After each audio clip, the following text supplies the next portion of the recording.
جیسا کہ پچھلے جمعہ وعدہ کیا گیا تھا کہ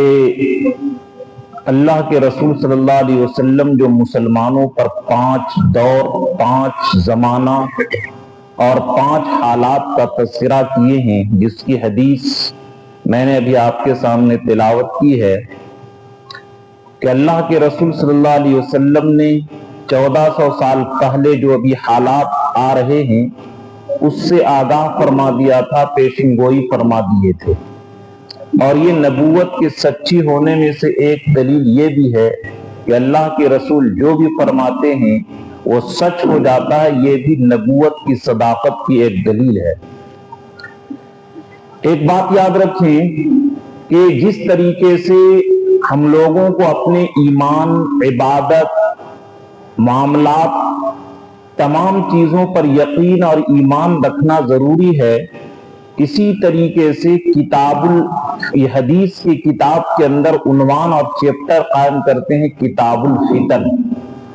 کہ فتنے اور حالات اور آزمائش آئیں گے، ان سب کے اوپر بھی ہم لوگوں کو ایمان رکھنا ضروری ہے۔ اور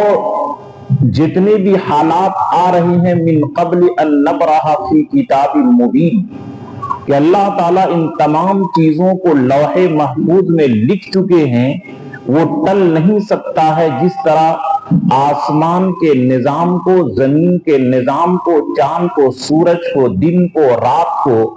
اور سردی کو، گرمی کو، برسات کو دنیا کی کوئی طاقت روک نہیں سکتی ہے، اسی طرح اللہ تعالیٰ جتنے حالات لکھ چکے ہیں، جتنے حالات طے کر چکے ہیں، جف القلم بما انت لاقٍ فی، کہ دنیا کی پیدائش سے پہلے اللہ تعالیٰ لکھ چکے ہیں کہ دنیا کے اندر کیا کیا ہوگا۔ یہی ہم لوگوں کو بچپن میں بھی پڑھایا گیا ہے، والقدر خیرہ وشرہ، کے تقدیر پر بھی ہم لوگ ایمان رکھتے ہیں۔ تو بہرحال یہ حدیث نعمان ابن بشیر جو حذیفہ رضی اللہ تعالیٰ حضور صلی اللہ علیہ وسلم کے رازدار تھے، صاحب سر رسول اللہ صلی اللہ علیہ وسلم، یعنی جو بھید کی بات، راز کی بات، خفیہ بات، چھپانے کی جو بات ہوتی تھی، ان باتوں کو حضرت حذیفہ سے اللہ کے رسول فرماتے تھے۔ تو حضرت حذیفہ رضی اللہ تعالیٰ فرمائے کہ اللہ کے رسول فرمائے تکون النبوۃ فیکم ما شاء اللہ ان تکون، کہ تم امت مسلمہ پر سب سے پہلا زمانہ، سب سے پہلا دور جو آئے گا وہ نبوت کا دور ہوگا۔ اور مفسرین نے لکھا ہے کہ جس طریقے سے والعصر کے اندر، بعض مفسرین نے لکھا ہے کہ اس سے نبی کا زمانہ مراد ہے، کہ جس طرح حضور صلی اللہ علیہ وسلم سید البشر، خیر البشر، اور تمام کائنات میں اللہ کے بعد سب سے بہتر ہیں، اسی طریقے سے حضور کا زمانہ بھی سید العصر ہے اور تمام زمانوں میں سب سے بہتر ہے۔ چنانچہ خطبہ میں بھی آپ سنتے ہیں خیر القرون قرنی، کہ جب سے دنیا بنی ہے قیامت تک تمام زمانے میں اور وقت میں سب سے بہترین زمانہ جو ہے وہ نبی اکرم صلی اللہ علیہ وسلم کا زمانہ ہے۔ تو فرمائے کہ نبوت کے زمانہ رہے گا اور وہ تقریباً 23 سال رہا۔ پھر اللہ کے نبی فرمائے ثم یرفعہ اللہ تعالی، پھر اللہ تعالیٰ اس نبوت کے زمانہ کو اٹھا دیں گے۔ چنانچہ حضور صلی اللہ علیہ وسلم دنیا سے تشریف لے گئے تو نبوت کا زمانہ ختم ہو گیا۔ تو اللہ کے نبی فرمائے کہ جب نبوت کا زمانہ ختم ہو جائے گا ثم تکون خلافۃ علی منہاج النبوہ، کہ میرے بعد جو ہے، میرے زمانے کے بعد خلافت راشدہ کا زمانہ ہوگا۔ اور ترمذی کے اندر اس کی تعداد بیان کی گئی ہے والخلافت 30 سنۃ، کہ خلافت کا زمانہ جو رہے گا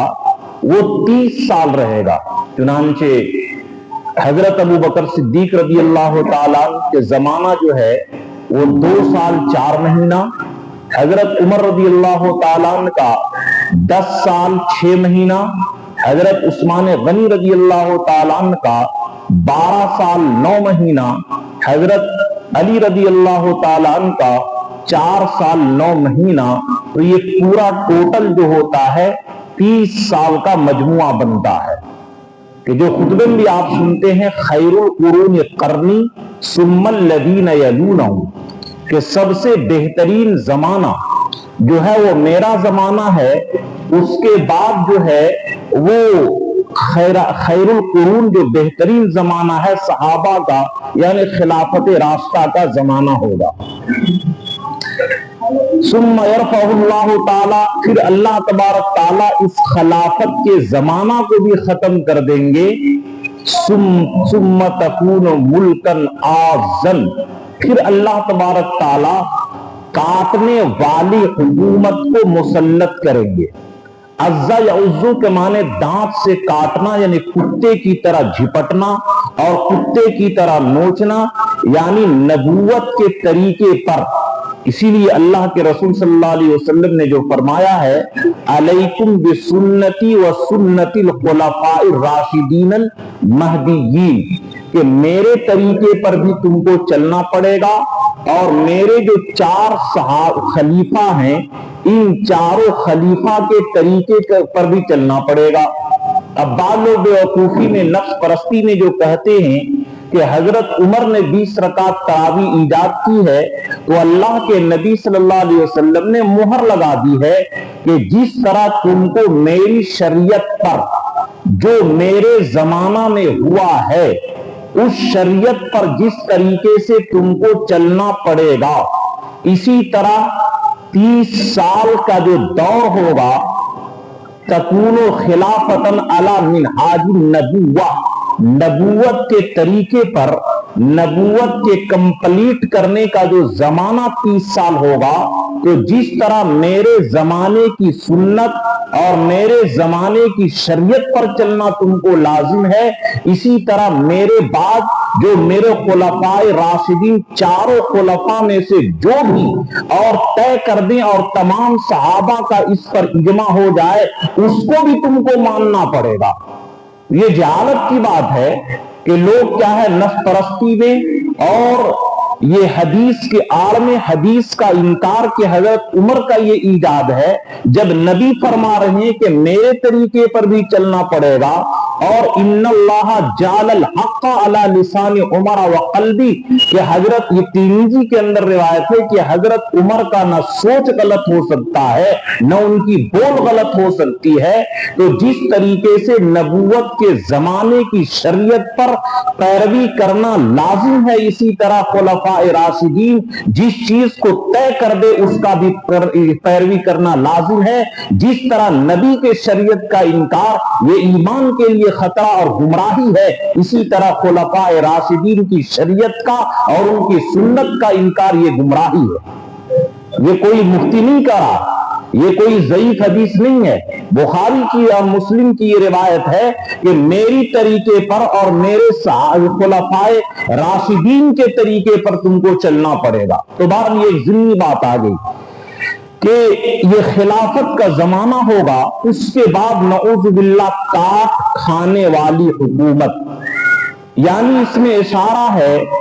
کہ ان خلفاء راشدین کے زمانے کے بعد حضرت معاویہ رضی اللہ تعالیٰ عنہ کے دور کے بعد نعوذ باللہ عبد الملک ابن مروان اور حضرت عمر ابن عبدالعزیز، ہی 2 بادشاہ غالباً نام آتا ہے. ان دونوں کے علاوہ اکثر خلفاء یزید وغیرہ کا برا حال دیکھ لیے، حجاج ابن یوسف کا، نعوذ باللہ انہوں نے اسلام کے اوپر اور مسلمانوں پر کیسا ظلم کیا. کربلا کا واقعہ، حرہ کا واقعہ، خانہ کعبے میں آگ لگانے کا واقعہ، حضرت عبداللہ ابن زبیر کے شہید کرنے کا واقعہ ان مسلمانوں کے دور میں ہوا. اس کی وجہ کیا ہے؟ اس کی وجہ یہ ہے کہ بعد کے لوگوں نے نبوت کے طریقے پر بادشاہت نہیں کیا بلکہ نفسانیت، عہدہ اور کرسی کی بنیاد پر کیا. اسی لیے حضرت حسین رضی اللہ تعالیٰ عنہ کو کس دردناک شہادت کا واقعہ پیش آیا ہے، اور بلکہ حضرت مولانا منظور صاحب نعمانی رحمت اللہ علیہ، میں بار بار ان کا جملہ نقل کرتا اور میرے دل پر یہ بیٹھا ہے کہ جتنا اسلام کو نقصان مسلمانوں سے ہوا ہے غیر مسلموں سے نہیں ہوا ہے اسی حکومت کے دور میں۔ وجہ یہ ہے کہ کسی بھی عہدہ کو لینے کے لیے دو چیز کا ہونا ضروری ہے، ایک صلاحیت، ایک طاقت، صلاحیت، کیپیسٹی، اور اس کے اندر چھمتا ہونا چاہیے، اس بوجھ کو اٹھانے کی طاقت ہونی چاہیے، ایک لیاقت، صلاحیت، کیپیسٹی ہونی چاہیے، اور دوسری چیز صالحیت ہونی چاہیے، نیکی بھی ہونی چاہیے۔ اگر صلاحیت بھی ہو اور صالحیت بھی ہو، جیسا کہ حضرت عمر ابن عبدالعزیز رحمت اللہ علیہ کہ موت کے وقت ہی اللہ تعالیٰ نے ایک پروانہ بھیجا تھا کہ یہ اللہ کی طرف سے عمر ابن عبدالعزیز کے لیے جہنم سے نجات کا پروانہ ہے، تو جب صالحیت اور صلاحیت دونوں ہوتی ہے تو اللہ تبارک تعالیٰ پھر کام لیتے ہیں۔ اور ایک بات یاد رکھیں کہ جو آدمی زبردستی عہدہ لیتا ہے، حدیث کی کتاب کا نام یاد ذہن میں نہیں ہے، بس حدیث کا مفہوم یاد ہے کہ جو آدمی زبردستی عہدہ لیتا ہے تو اللہ تبارک تعالیٰ اس کی ذمہ داری اسی کو سپرد کر دیتے ہیں اور اللہ کی طرف سے مدد نہیں آتی ہے۔ اور جو آدمی عہدہ سے بھاگتا ہے تو حدیث کا مفہوم ہے کہ اللہ کی مدد اس کے اوپر آتی ہے اگر زبردستی اس کو عہدہ دیا جائے تو۔ اس لیے کبھی بھی اور حدیث میں ہے لا یحل لمسلم ان یذل نفسہ، کہ کسی بھی مسلمان کو اپنے آپ کو ذلیل کرنا جائز نہیں ہے۔ اب جس کی چیز کی ہمارے اندر صلاحیت نہیں ہے اس کام کو ہم کریں تو یہ اپنے آپ کو ذلیل کرنا ہوا۔ اور جہاں تک ہو سکے عہدے سے بھاگنا چاہیے، عہدے کو لینے کے لیے کوشش نہیں کرنی چاہیے، اس سے اللہ کی مدد رک جاتی ہے، اس کے اوپر اللہ کی مدد نہیں آتی ہے۔ تو یہ تیسرے دور میں جو خلافت اور ملوکیت اور بادشاہیت کی آئی، اگرچہ مسلمانوں کا دبدبا تھا، مسلمانوں کو کوئی آدمی اس طرح ذلیل نہیں کر سکتا جو چوتھے دور میں لوگ ذلیل کرتے تھے، کر رہے ہیں، تو یہ الگ بات ہے کہ مسلمانوں کا دبدبا تھا، مسلمانوں کو کوئی ذلیل نہیں کر سکتا تھا، لیکن ملکن آگ زن کاٹنے والی حکومت، ظلم کا سلسلہ اور ناحق یہ جبر و تشدد کا سلسلہ اسی وقت سے شروع ہو گیا تھا۔ امیر معاویہ رضی اللہ تعالیٰ عنہ کے بعد دو حکمرانوں کے علاوہ اکثر لوگ ظالم نکلے، اگرچہ وہ عبادت گزار بھی تھے، بلکہ بعض کتابوں میں لکھا ہے کہ حجاج ابن یوسف اگرچہ بہت بڑا امت کا ظالم گزرا ہے، لیکن روزانہ 5 وقت کی نماز چھوڑ کر کے 100 رکعت نفل بھی پڑھتا تھا۔ یہ ایک الگ بات ہے، عبادت کا غلبہ تھا، لیکن ان کے اندر جو ناانصافی آئی تھی، ظلم کا جو دور آیا تھا، اور مسلمانوں کو کوئی آنکھ نہیں دکھا سکتا تھا۔ چنانچہ سندھ کے جو بادشاہ راجہ داہر نے چند مسلمان لڑکیوں کو اغوا کر کے لے آیا تھا تو محمد ابن قاسم کو حجاج ابن یوسف نے بھیجا، اور محمد ابن قاسم نیند کے اندر چونک جاتے تھے اور کہتے تھے لبیک یا اختی، اے میری بہنوں میں آ رہا ہوں، تم کو راجہ داہر تمہاری عزت کے اوپر حملہ نہیں کر سکتا ہے۔ یہ الگ بات ہے کہ مسلمانوں کا دور دورہ تھا، لیکن نبوت کے طریقے سے ہٹ کر بادشاہیت آ گئی تھی، ان کے اندر نفسانیت آ گئی تھی، ان کے اندر اپنا پن آ گیا تھا، ان کے اندر غبن آ گیا تھا، جس کی وجہ سے مسلمانوں کو کافی نقصان اٹھانا پڑا، اور مسلمانوں کو جو خیر اور جو بھلائی ملنی چاہیے تھی وہ ان کی حکومت سے نہیں ملی، اور مسلمانوں کو تکلیف کا سامنا کرنا پڑا۔ یکون ما شاء اللہ ان یکون، یہ جب تک کہ اللہ کی مرضی ہوگی رہے گی، لیکن اس کے بعد کی جو دور آئے گا، اس کے بعد جو حکومت آئے گی، اس کے بارے میں اللہ کے رسول فرمائے ثم یکون ملکن جبرین، پھر ظالمانہ، پھر وحشیانہ، پھر طرح طرح کے ظلم کرنے والے اور جابرانہ حکومت آئے گی. یعنی اس کا مطلب یہ ہوا کہ مسلمانوں کو نعوذ باللہ اس دور کے اندر، چوتھی دور کے اندر مسلمانوں کو نعوذ باللہ غلام بنانے کی کوشش کی جائے گی. یہ انگریزوں کے دور ہی سے شروع ہو گیا تھا. انشاءاللہ اس کا حل کہ ہم جو جس حالات کے اندر ہیں، ہم اس حالات سے نمٹ کیسے سکتے ہیں، ہمارے حالات درست کیسے ہو سکتے ہیں، اس کی بات اگلے ہفتہ انشاءاللہ آئے گی کہ ہمیں کیا کرنا چاہیے، ان کے لیے کیا اعمال شریعت نے بتایا، اس کا تذکرہ اگلے ہفتہ ہوگا. تو چوتھے دور کا جو تذکرہ ہوا، یکون ملکن جبرین، ظالمانہ، جابرانہ، وحشیانہ، دردناک حکومت ہوگی. یعنی مسلمانوں کو نعوذ باللہ غلام بنا لیا جائے گا،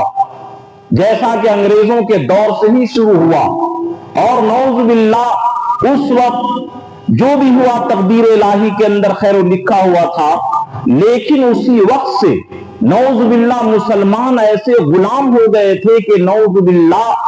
تاریخ کے اندر لکھا ہے کہ بعض مسلمان مہاتما گاندھی کے بارے میں یہ اعلان کیے تھے کہ اگر نبوت کا سلسلہ ہوتا تو نعوذ باللہ مہاتما گاندھی نبی ہوتے. یعنی نعوذ باللہ ایسے مسلمان غلام بن گئے تھے کہ نعوذ باللہ نبوت کے لیے ایمان بھی ہونا شرط نہیں ہے،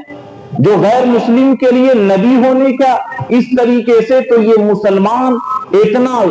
ظلم کے اندر کوٹ دیا جائے گا، ظلم کے بندھن میں اتنا باندھ دیا جائے گا، ظلم سے ایسے ان کے حواس اڑ جائیں گے، ان کے ہوش و حواس بالکل برباد ہو جائیں گے کہ اس طریقے سے بیکار کی باتیں اور اس طریقے سے غیروں کی غلامی کے اندر اتنے جکڑ جائیں گے کہ ان کو ایمان، نبوت کے لیے ایمان ہونا بھی شرط بعض لوگوں کو نظر نہیں آتا تھا، جو اس وقت کانگریسی کی حمایت کرتے تھے. ہم لوگ کی پیدائش بھی نہیں تھی، لیکن جو کتابوں میں نے پڑھا کہ اتنے مسلمان غلام بن گئے تھے. اور آج بھی افسوس ہے کہ ابھی 1 جنوری آئے گی،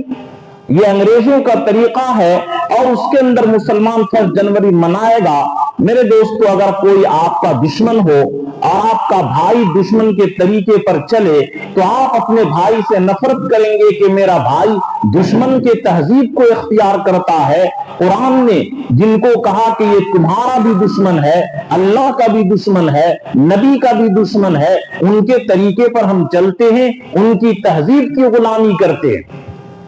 تو یاد رکھیے کہ یہ حکومت